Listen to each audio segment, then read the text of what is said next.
Christian Bale, Ben Affleck, Robert Pattinson, ये तीनों Batman आज के टाइम में सबसे ज्यादा पावरफुल एंड पॉपुलर बैटमैन है क्योंकि जनता इन्हीं बैटमैन को पसंद करती है इनके कमाल के किरदार और फाइटिंग स्टाइल को देखकर। लेकिन आखिर इन तीनों में से बेस्ट बैटमैन कौन सा है? क्या वो हमारे क्रिस्टियन बेल है या फिर वो हमारे रॉबर्ट पैटिंसन है या फिर बेन एफ्लेक? तो एंड तक इस वीडियो को जरूर देखना कज रिजल्ट देखकर तुम शायद डिसएग्री करो। That's pretty good. और हाँ, बाकी बैटमैन का क्या, उनकी कोई फीलिंग्स नहीं है? वेल गाइस, अगर उनको भी कंक्लूड करा तो वीडियो बहुत लंबी बन जाएगी, तो किसी और वीडियो में से। लेकिन तब तक के लिए लेट्स गेट स्टार्टेड।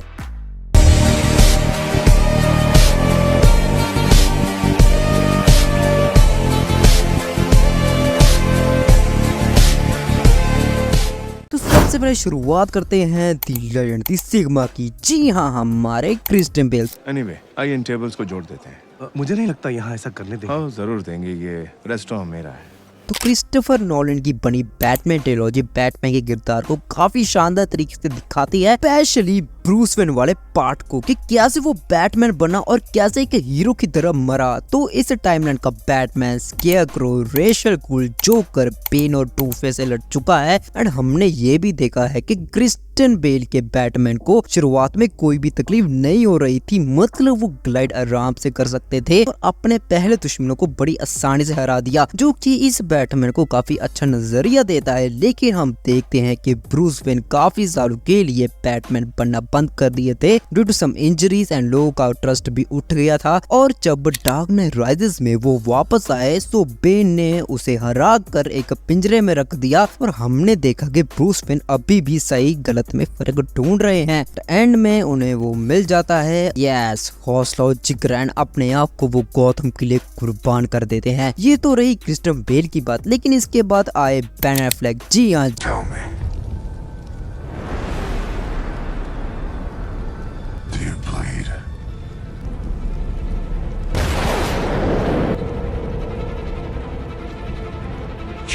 जिन्होंने सुपरमैन से लड़ाई की और उसे मौत के घाट उतार दिया। और वो डायलॉग जो न जाने कितने लोगों को इनका फैन बना चुका था। यस,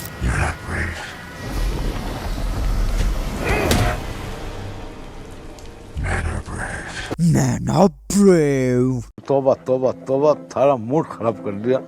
एंड सुपरमैन कोई ऐरा गैरा हीरो नहीं है, he can destroy world with just mini second. And Batman ने उसको हराया भाई। और ये टाइमलाइन का बैटमैन 20 साल का एक्सपीरियंस रखता है, मतलब ये बैटमैन सभी इमोशंस एंड फीलिंग्स को मास्टर कर चुका है। और हमने जैक स्नाइडर वाली जस्टिस लीग मूवी में देखा था कि बेन एफ्लेक का बैटमैन सबसे मैच्योर एंड स्ट्रॉन्ग है। इस बैटमैन के पास बहुत सारे गैजेट्स है, बहुत सारे गैजेट्स, मेरा मतलब बहुत सारे गैजेट्स, एंड हमेशा एक मास्टर प्लान होता है। और अगर इस बैटमैन को तीनों से कंपेयर करे, ये तीनों से ज्यादा स्ट्रॉन्ग है। फिर आता है वो बैटमैन जिसने आते ही तहलका मचा दिए। यस, रॉबर्ट पैटिंसन का द बैटमैन।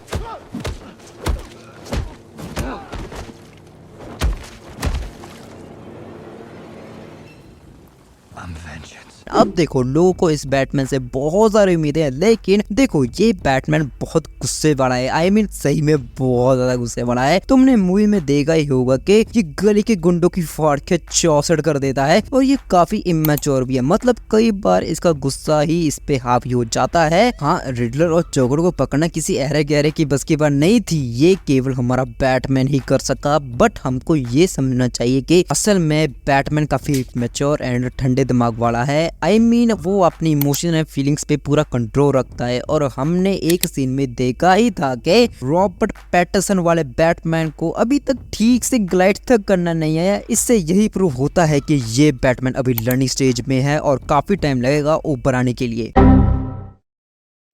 तो अब एंड रिजल्ट क्या निकलता है, कौन है सबसे ज्यादा बेस्ट बैटमैन? तो देखो, कई लोगों को ये बात चुप सकती है, बट वो हमारे बेन एफ्लेक है। जी हाँ, क्रिस्टियन बेल के फैंस मेरी बात सुनो। देखो, क्रिस्टियन बेल का बैटमैन अच्छा तो था, लेकिन उसने काफी सालों के लिए बैटमैन बनना छोड़ दिया था और गौतम को नहीं बचाया। आई नो उसकी इंजरी हो गई थी, लेकिन यार उसने तो बाद में ठीक कर ली थी, राइट? तो इतने साल तक वो कहाँ गए? गौतम का उन्होंने क्या सोचा? आई नो वो इतना स्ट्रेस नहीं झेल सकते थे, थे, लेकिन याद करो बैटमैन ने ही कहा था कि तुम इस चीज को राज रखना और मुझ पे काफी सारे चार्ज लगाना। इसी कारण क्रिश्चियन बेल वाला बैटमैन नंबर 1 पोजीशन पे नहीं जा सकता। लेकिन बेन एफ्लेक वाले बैटमैन में सब कुछ है, सब कुछ मतलब सब कुछ, strength, stamina, speed, IQ, battle IQ and more experience. वैसे कहा जाता है कि डार्क नाइट सीरीज में बैटमैन को रफली 8 साल हुए थे बैटमैन बनने, तो भाई ये तो भाई उसका आधा भी नहीं है। और बेन एफ्लेक वाला बैटमैन टीम वर्क में भी बहुत अच्छा है, जो कि भाई बाकी दोनों के बैटमैन नहीं है, तो इजीलिए